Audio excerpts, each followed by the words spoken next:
Hello, and welcome back to another episode of Secrets of a Bridal Seamstress. I am so excited for this next guest, and I know that you will be too, especially if you've been sewing in the bridal world for any amount of time. You are familiar with this next guest. So, Brenda LaBolt is here with us today, and she is the woman behind Bridal Sewing Techniques on the YouTubes. I know that I've learned so much from her. So many listeners, I'm sure you know who she is and you've learned from her as well. So let's get this conversation started.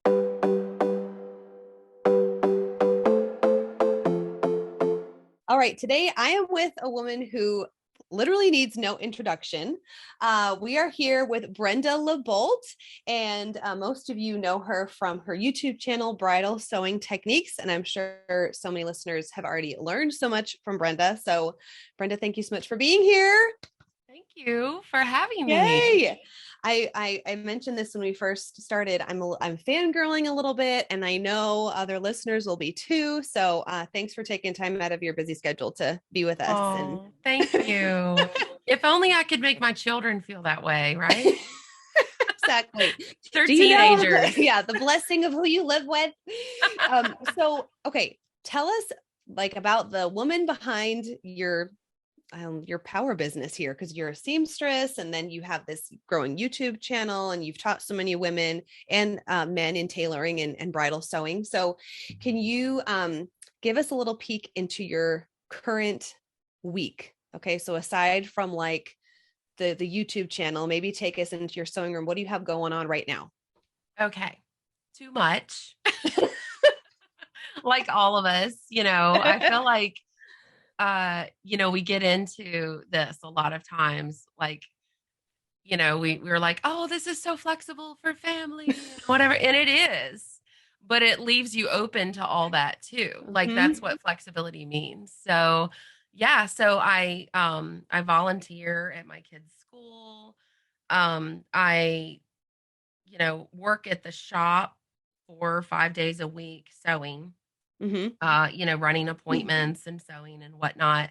And then of course I have all the, keeping up with trying to build the Instagram thing a little bit and then the YouTube thing. And so it's just kind of like a smattering of smattering of things. I honestly, I would love for the YouTube side of things to hopefully this year kind of grow to the point where that can be like my main deal as far as my job, and then I could really reduce the number of hours that I do for my bridal sewing salon, and just focus more on education. It's kind of funny because I have an education background, so yeah, I have a degree in education, so that's why I guess it's kind of funny. Okay. I gotta back up. Okay, start with the beginning. Okay.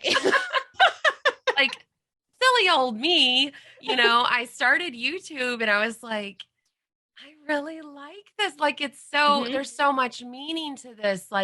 I'm not just doing one dress, the give a man a fish thing, I am feeding a man for a lifetime thing, and this is so rewarding. And then I would get these comments coming in wow, you're such a good teacher. I'm finally learning. I've been trying to learn and something's clicking when I listen to you. Thank you. And I'm like, oh, wow. I was shocked. I was really? And then all of a sudden I was like, oh, I forgot. I do know how to do this. Oh, I forgot. I have a 4-year degree in teaching. So that's where you got it. That is so did you teach in a classroom at some point? Unfortunately, yes. I love it. Yes. So I taught 2 years in public school. I was a reading specialist. And that's what I do when I volunteer at my kids' school. I still fun reading and word study to the littles. And and then you get to go home. Love that. Yeah, that's right. I don't have to do all the paperwork. That's what I hated about teaching was the politics and the admin stuff. Oh yeah. And then of course, with the YouTube channel, I'm teaching. And then, with the subscribers that I gain from there or the followers from Instagram, they kind of come into the inner circle and become what I call my BST bestie. And we just end up at that point. A lot of times they'll just sign an NDA, and then I'll keep I keep their stuff private. They keep my stuff private, and we can both be an open book that way. Like you can get so much further in business, I feel like, with openness with people with NDAs in place. And so I just kind of like bring them in and we do like consulting, and, they can shadow me for like a week or two. I host retreats and then do the consulting, do the, business plan development, all that kind of stuff, one-on-one stuff. And it is so exciting. And it's blended the two things. Like, it's like everything that I loved about teaching and then everything I love about sewing, Yeah. Yeah. So that's why I was a classroom teacher as well. So yeah. I remember hearing that. Yes. So I cut from the same cloth, literally, well, figuratively, but with the puns intended there. Sewing idiom. Yeah.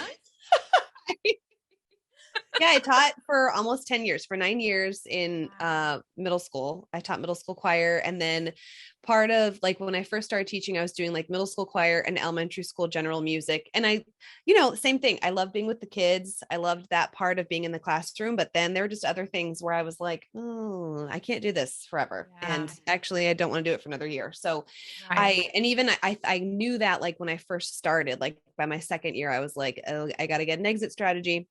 Yeah. So it just took a while to kind of like build this up to get out. So I love, it's like the combination of the two. Like you have your love of sewing and then you get to share that with others. And then you're seeing that what you're teaching is like helping them build a life for themselves and like paying the bills. Like that's so rewarding. That's so cool. So it's when did so you much more rewarding than just like one dress? Right. Right. Mm-hmm. Yeah. It's like discipleship. Yeah. Yeah, it's really cool. Like, my dad was an artist and like, I don't know, I have this weird thing, but like, I mean, I'm sure other people think of it too, but like, it's just like a time capsule or something. Like when you look at his art, like he passed away, I guess, 30 years ago now. Oh, wow. But I have like his art hanging on the wall behind me. He's a fine artist. And, it's just so timeless. So like, if I sew one dress, and I'm not meaning this to discourage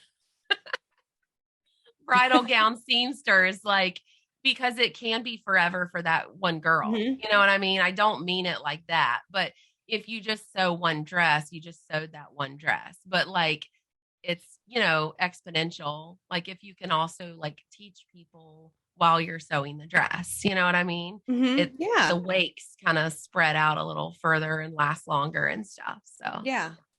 When did you start sewing like yourself? You're taking it way back, I'm sure. Yeah. Like early college. Oh, okay. Yeah. Yeah. I wasn't like a super young, like just call me Proddy, I don't know what that means. Prodigy. Oh, okay. I wasn't. Okay, LOL. I wasn't like a child prodigy. Like, you know. Yes. You can call me Proddy for short. Like.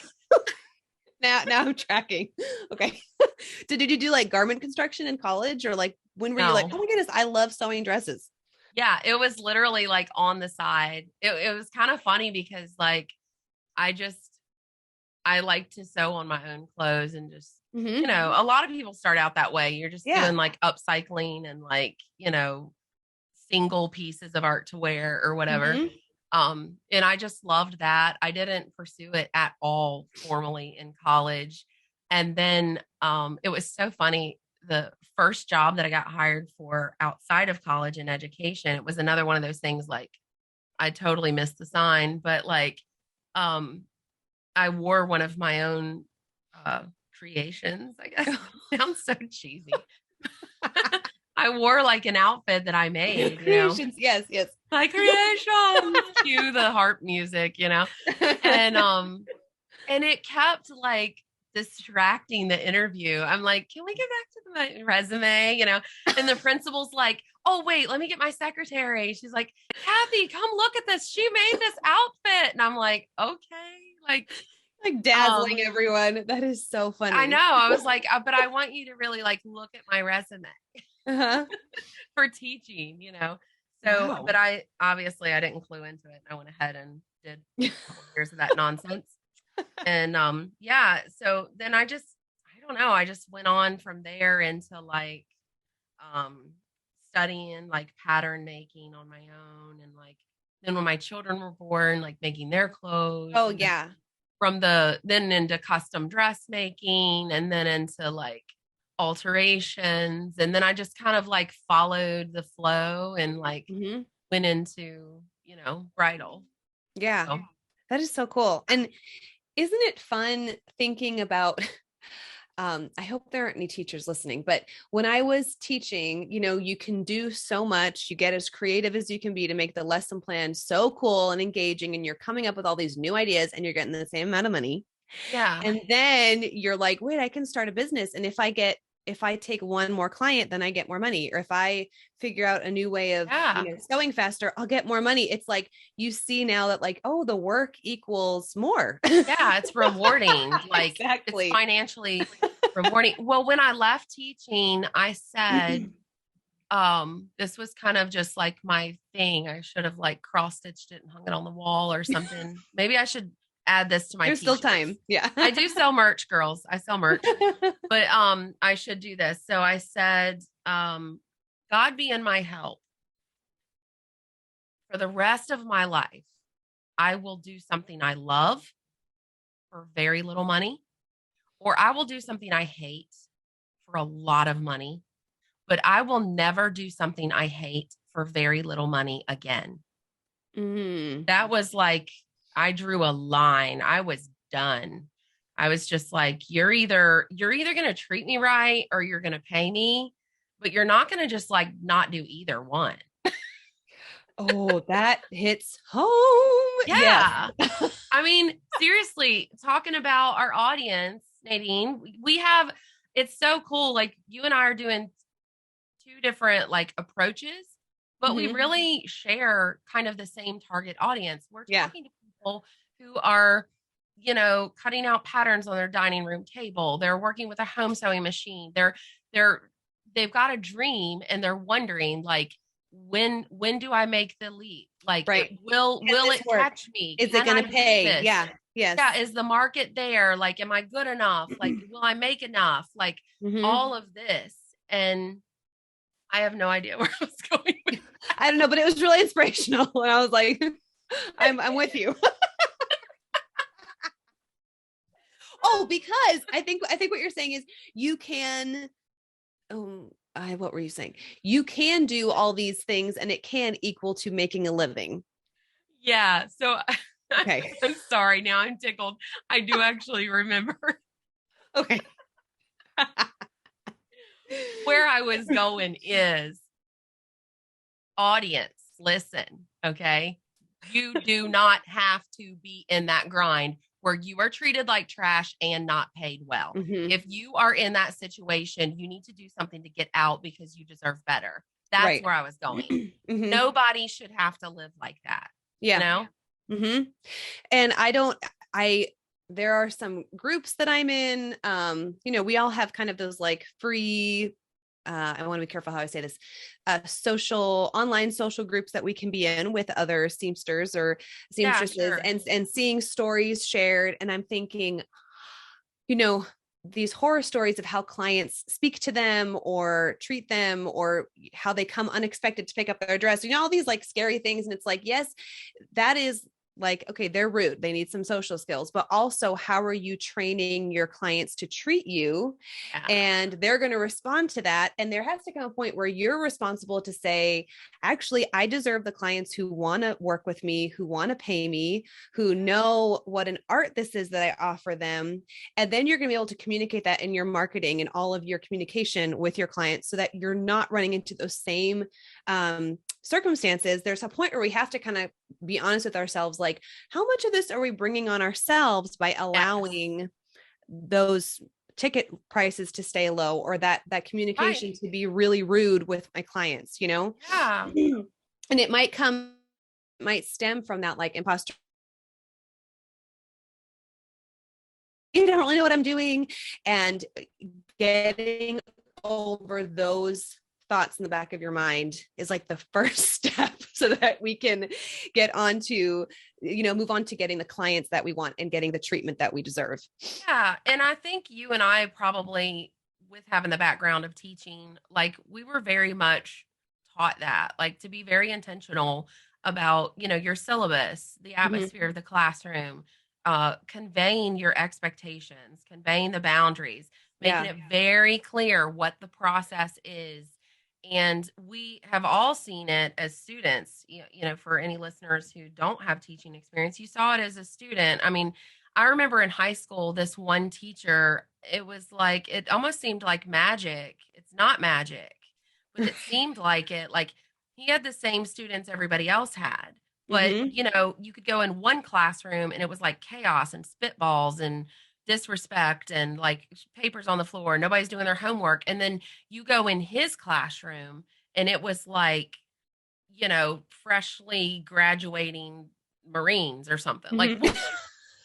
like what is happening? Yes. Like, and Oh, I love that the analogy. teacher. Yes. And Yes. it's the same thing as, as business owners, we are absolutely in charge of setting the tone and the atmosphere. And, the flip side of it is not just avoiding bad behavior by clients, because I feel like people overemphasize that for, it's actually kind of like a gatekeeping What do you method, mean by I that? think, is like, people will like to overemphasize the bridezilla situation and like, are you sure Oh. you want to do that? Like they're so scary and rude and like, Oh, I yes, don't yes. think you want to get into this industry, and like it's just another trick to keep you out of it. I mean, I very, very rarely face that kind of situation. Yeah. I feel like bigger than that, my responsibility is to make my atmosphere of my shop more like spa like. Like Mm-hmm. people come to my shop and they love the lighting, they love the feeling, they love, it's just an atmosphere that you intentionally prepare for them, and they love knowing what to expect. And when it comes time to leave, like they're like, I don't want to get out of my dress. Like this is Right. magical. And sometimes they'll say when they leave, like, thank you. Like this is the least stressful vendor Mm-hmm. experience we've had of the wedding thus far. And like that should be our goal, not necessarily just like preventing aggressive situations with brides, but more like giving them an atmosphere to come into where it's a sigh, Right.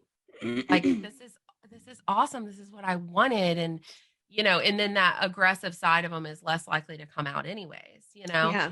So Yes. like there's just so much that goes into setting the tone in an atmosphere. And Yeah. Yeah. that Yeah. is As something what we to get expect into. from them, and then also what they can clearly expect from us. Yeah. I Yeah. love that. Mm-hmm. And having that intention set as you're building your business and as you're building your brand, so you know what you want them to expect. Yeah. We So can't, we need to know what we want to be before we can expect them to know that. absolutely. Yeah, Yeah. because if you're floundering, they feel that like, ooh, this lady Mm-hmm. has no idea what she's doing. Now I'm scared. That's She's sweating. I'm sweating. Yeah. exactly. Yeah. So I have like in my book, Six Lies Told to the Modern Mm-hmm. Businesswoman. And it is like a business book. It's not like a sewing instruction book. It's definitely like the yin to the yang for my YouTube channel. But it's I do have a section that talks about that, talking about, professionalism versus like being personable, Mm-hmm. because sometimes like people misinterpret that and like they can just kind of go to the extreme, like, oh, I got to guard myself from like fraudulent brides and people stealing my belts and veils. And like they can Yes. think like that, Yeah. and it makes them feel like they're walking into like juvenile hall or something. Like, Right. you don't want that feeling, like everything is like contracts and like, Mm-hmm. non-refundable deposits, like you can get so caught up into that you kill the spirit Mm-hmm. of the business that you want, Right. And So that's so fear driven. Like if you're oh afraid of your yeah, clients taking advantage of you, then you don't want to work from that fear mindset, you know. no, yeah, It's you can't lies. like flourish. It's lies women believe are six lies. Is there a number in there? Okay, it's Let's talk about the book. yeah, six Okay. lies told Six lies told. to the modern businesswoman. Okay, to the modern businessman. And And then it first is of all, on where can my we find that? website. But Okay. I talk about this isn't a plug. I mean, it is a plug. Oh, plug. Plug. Yes, please But plug. And this will also be available in the show notes. If you're listening or you're watching and you're like, oh, I want that, there'll be a link and you can get your own copy of yeah, Six so Lies it's Told. not purely a plug. I'm referencing something Okay. said in the book. And that would be, I was saying, I was using that teaching analogy again, saying as a teacher, as a classroom teacher, um, you have, your standards of learning that are, put on you, imposed upon you by the powers that be, your state or whatever. You've got your administration, you've got your school handbook, you've got the Mm-hmm. laws of the state, your licensing laws, you've got all this. But when you come into the classroom, you as a teacher, you are that colorful, engaging interpretation of the content for your students. So that's that balance of professionalism versus personal. Mm-hmm. So like you can be an amazing, inspiring teacher and still stay within the lines of professionalism. Right. Like it's the same idea like when you run your business, like you can have contracts, you can have boundaries in place, but still make it a magical experience where they don't even notice them. You know what I Right. mean? Oh, absolutely. Yeah. They can be delivered with warmth, like your Yeah. boundary can be. Yeah. Yeah. Yeah. Um, okay, so kind of totally switching gears here, but what inspired the YouTube channel? This is like because I feel like before you, I can't even think of a consistent YouTube, what do you call them? Producer? What do you call yourself? Of They call us bridal content sewing creators. content creator. Like, so what made you feel like, okay, I'm really good at this, at bridal sewing, and I want to start teaching, and okay, YouTube is the way to do it. Yeah. So I guess I was just feeling about like moving into multiple streams. I kind of had a scary moment. And I feel like for all of us, we can relate to that, like the feathers being plucked out of our nest. And we're like, whoa, Yeah. this may not be sustainable in the best sense. So I was actually facing a really scary health crisis. Oh, And wow. so I was like, I have put all of my eggs in one basket and I didn't like that feeling. I just like to be a little more diversified as a person. And I feel like you can be as a bridal seamstress. You don't Mhm. have to necessarily go into being an educator of bridal seamstresses to do Right. that. There's different ways you can diversify and stuff. But Right. I got uh really sick and uh we had like scary news. It was my world was rocked. And I was like, I need to diversify so everything is not so reliant upon my strength of health and Mhm. having a family and stuff like that. I just felt like I needed more flexibility. So the year that I started it, I was actually on chemo for 10 months of that year. And so there was Wow. lots of lazy boy time. And, me and my laptop and my lazy boy and my little snowball microphone. And uh, so that's what I did. I'm like, okay, I can only work X number of hours a week right now because I'm sick. Let's start the camera rolling. And then in my downtime, I can be still productive, Oh So that's my really kind of where it goodness. started. And then I didn't even know like what it was going to be. And I Mm-hmm. didn't even know if, after that year when I was better, like, am I just going to go back to full-time bridal and be like, I'm better now. This is what I'm going to do. And if Yeah. there's more bumps in the road in the future, I'll just figure something out again. Mm-hmm. But it just really felt like it was really needed. There were so many people reaching out like with so much gratitude Yeah. and then Were I you realized shocked? how much I loved it. Yeah. Were you shocked Yeah. by that feedback of how many people really wanted what you were putting out? Yeah. And what was really funny was one of my biggest holdbacks to doing it was like insecurity about my voice. Like Oh. I have like you'll hear me have like a vocal fry sometimes. Not that bad, but I have a little bit of that little guttural kind of Cute whatever. raspy. I think that's what the rest of us think of as a cute raspy voice, but since it's Yeah, yours, I just thought you of it know. as like, ooh, it's clearly vocal damage, and like I'm not a voiceover artist, and I'm going to be absolutely filleted.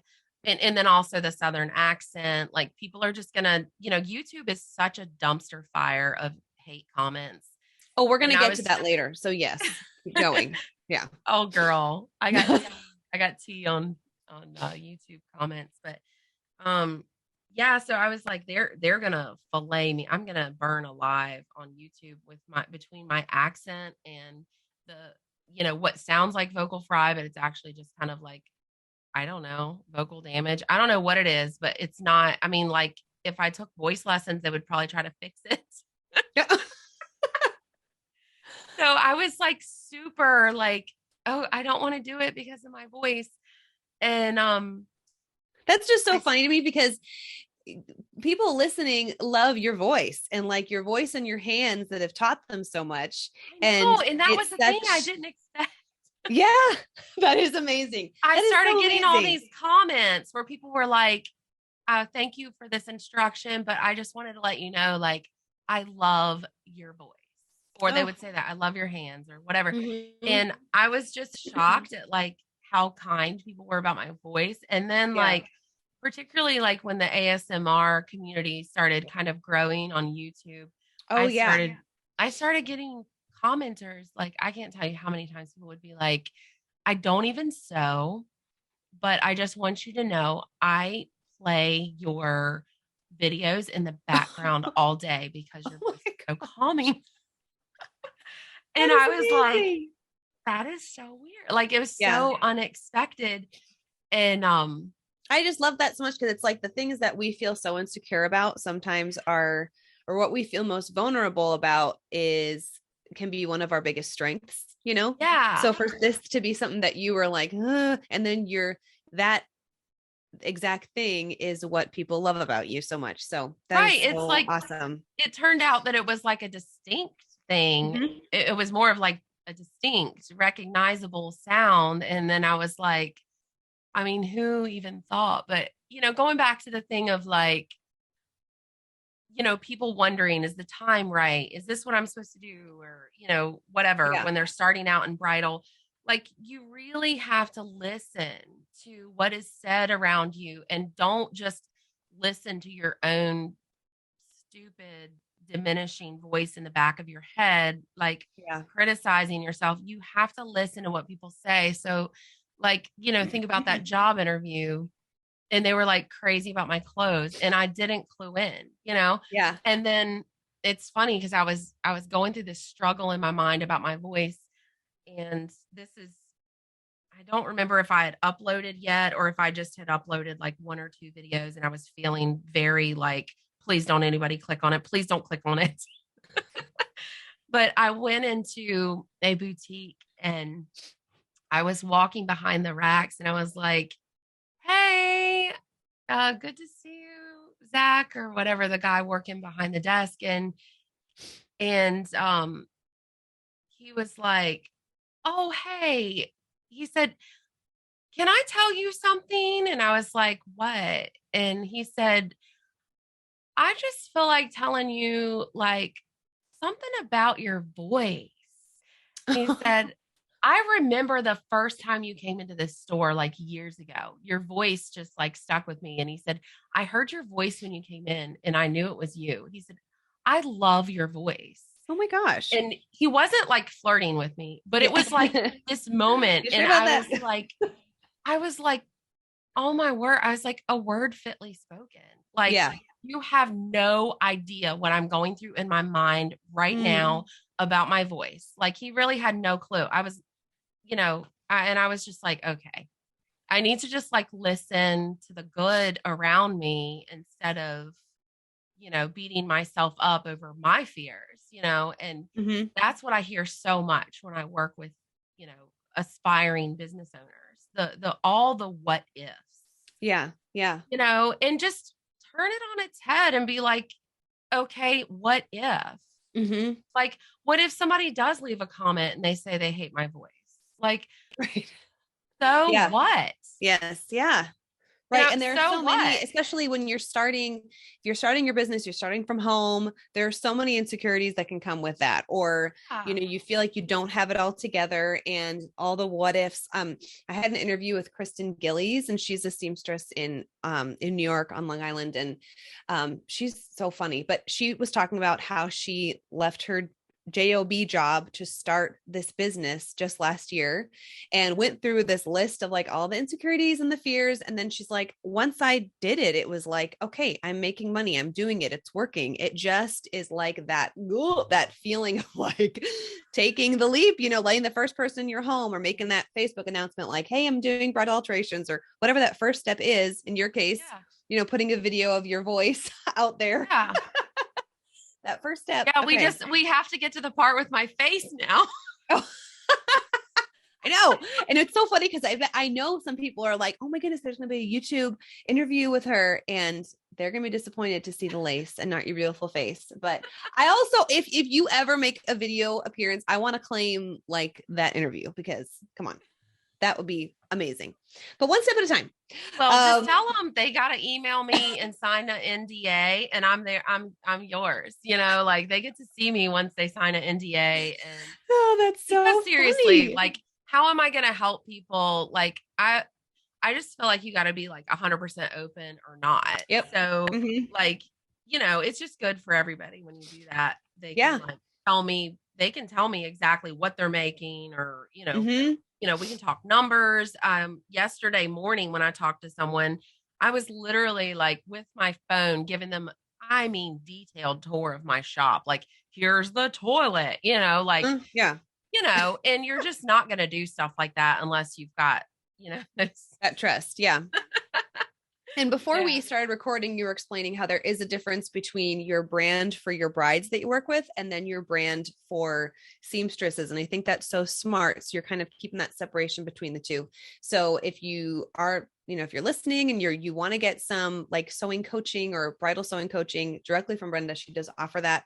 And so that could also be in the show notes, like a link to connect with you and sign that, what do you call it, an NDR? The NDA is just a non-disclosure agreement. I think the other thing I said is like common do thing. Not resuscitate. It's not that. It's the other one. Don't do that either. I mean, if you find me on the floor, just leave me there. That is so funny. Okay, let's talk about YouTube comments because, oh my goodness, I haven't experienced that yet, but I think I just have like maybe 10 videos on YouTube right now. So it's like, I'm still pretty new, but I know just from some like those free social media groups that we were talking about, those comments can be so mean. And people who watch you, who, they've been sewing for a long time and they know how to do things. And I don't know, people just get so nervy behind their like computer keys. So how did you not like, first of all, like cry and like melt into a puddle when you got the first mean comment? And then how do you deal with those? Well, okay, first of all, when a mean comment comes through, I screenshot it and then read it to my family.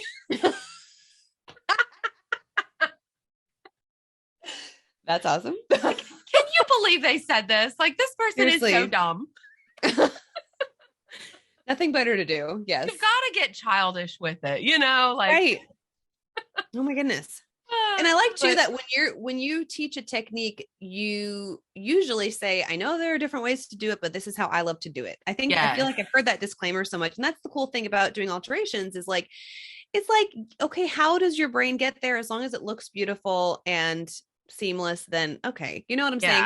But it's like people have to let you know the way they do it. And it's like, how do you do this? Or I remember one video was about like lace, like raising lace hems, and people were like going bananas over like, take it up at the waist. And it was like, okay, but what if you can't take it up at the waist? Like, I don't know, but they were just going crazy. I'm like, wow, this is like really intense. That's fine. Yeah, we can take it up at the waist, but then the video becomes how to take it up at the waist. Like, they just did that in my last big video about the pin. There was one pin in the hem, for crying out loud. And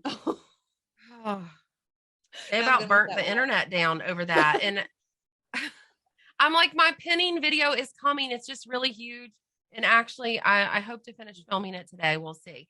But yeah, you know, as you can tell with bridal sewing, you don't want to oversimplify it. That's just rotten.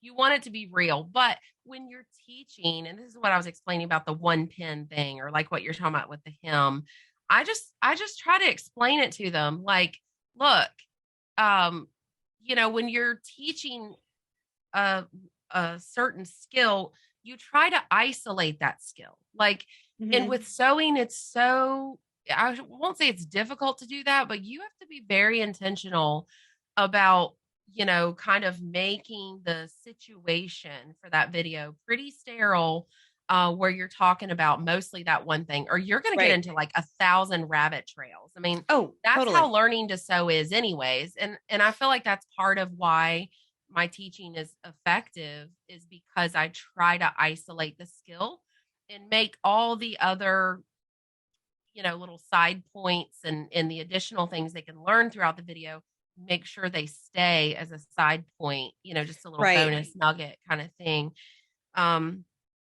So yeah, I think that's kind of important. And some people miss that, and they just, you know, they're just looking for, they want to be so like relevant and perfect and like, you know, the expert and, you know, whatever. They just gotta, you know, my grandmother used to always say they're jealous, and you know, they are. I gotta thank Mamie, because it's so you know, I chuckle about that, but I don't even remember the scenarios, but it would be like if my sisters and I would talk about things, you know, situations, that would be her comment about women. And it's, you know, funny to laugh about, but there is kind of like when people feel emboldened to comment like that, what kind of insecurity did they have that they're getting some gratification?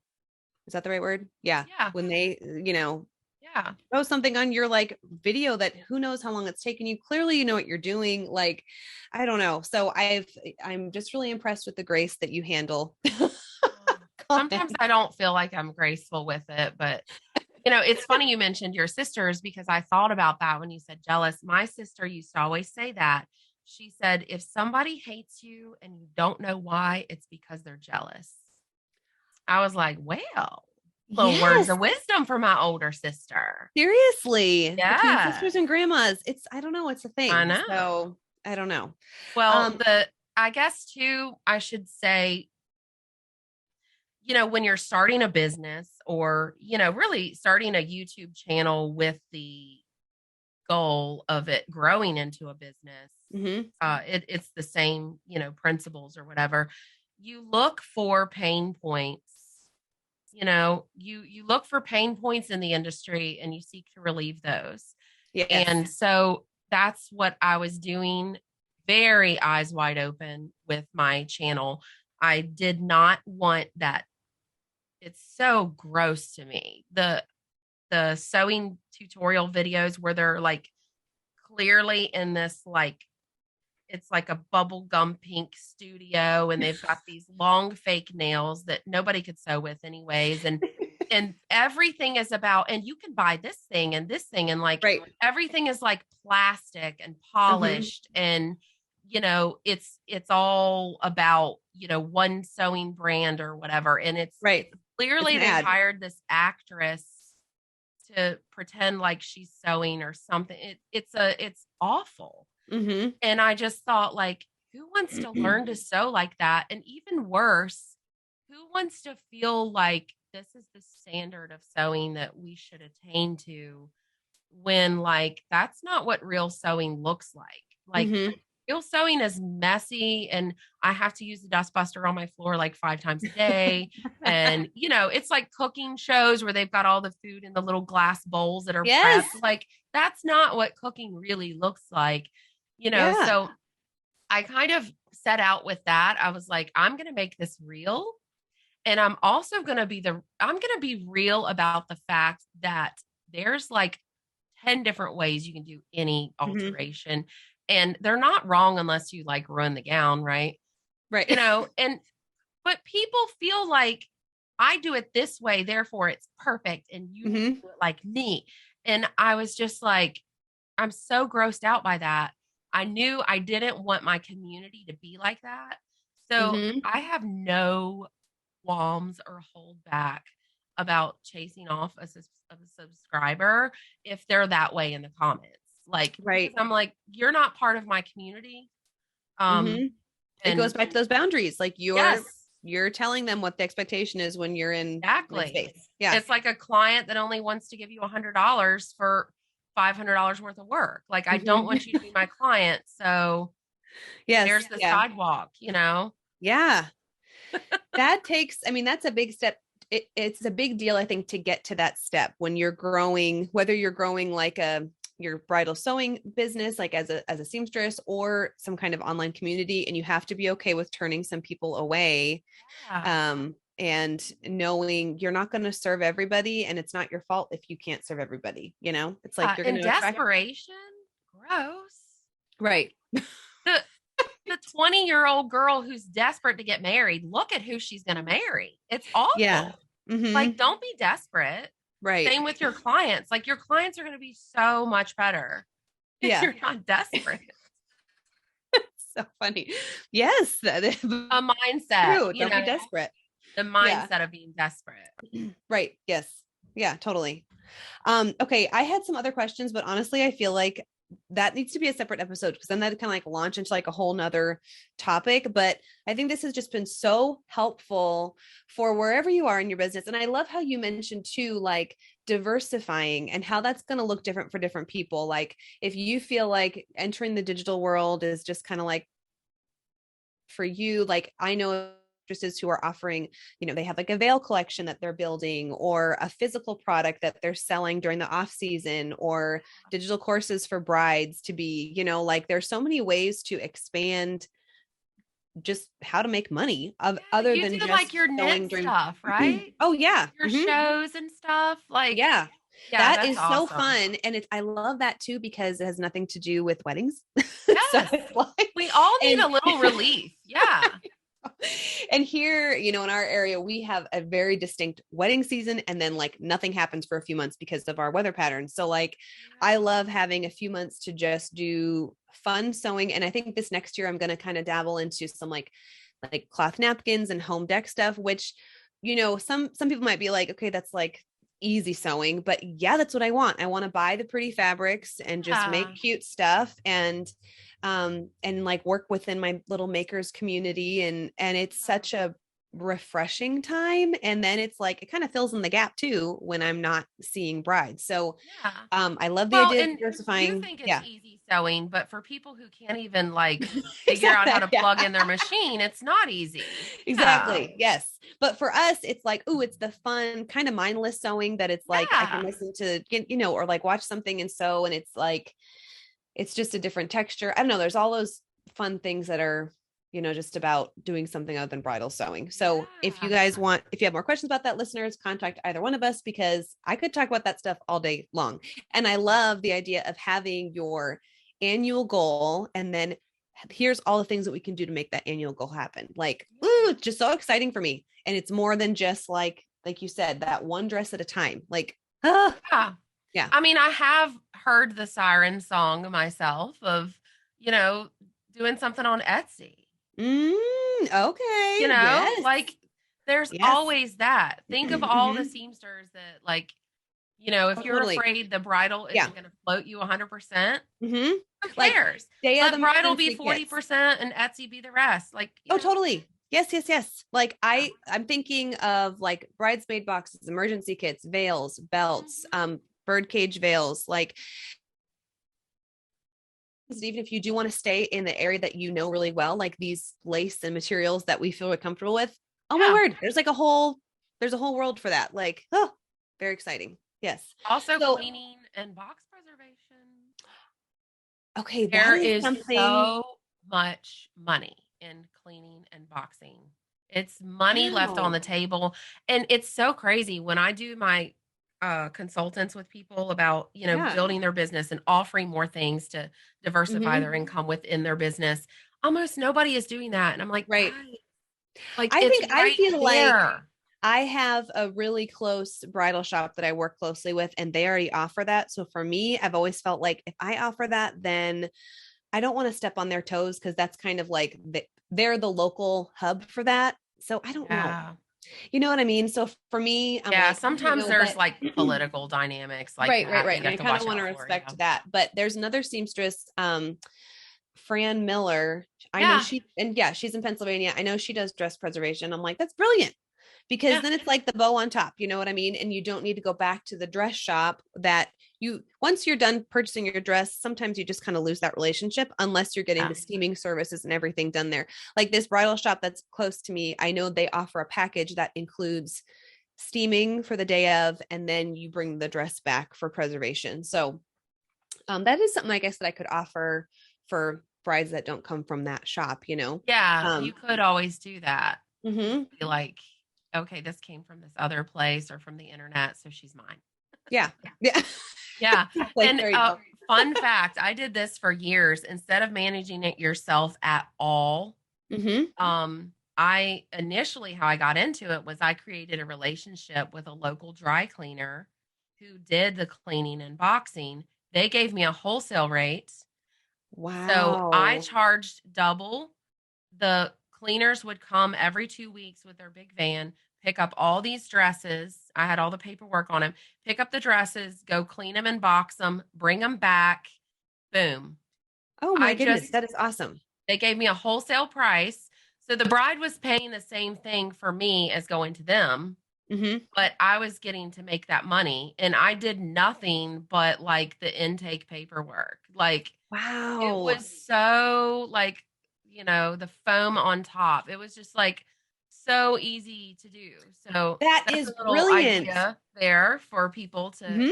their bottom line. Yeah. Oh, I love it. Yes. Okay, so I'm gonna be in touch for our next episode because already like I had other questions, but then since we've been talking, I'm like, oh, I want to talk about this, this, and this. So we will get you back on here. Thank you so much. Obviously, most of our listeners know where to find you, but why don't you go ahead and tell us where we can find you on YouTube or your website? Okay. Well, if they go to my website, which is bridalsewingtechniques.com, that can kind of get them anywhere. It can, Okay. you know, lead them. I've got the blog on there and Hmm. it can lead them to the products that I link to on Amazon. I've got my YouTube channel. You know, there's Instagram. My handle is at bridal sewing. You know, they can just look for me there on bridal sewing techniques and Okay. Thank I would Brenda. be happy I to can't meet thank them. you enough. I'm like, I cannot wait to get this episode out. So thank you Oh, so much. And I know that I'm yeah. speaking Thank on you for behalf having of, me. oh, yeah, I'm speaking on behalf of all the listeners. We're really happy that you joined me today. Awesome. Awesome. Well, thank you.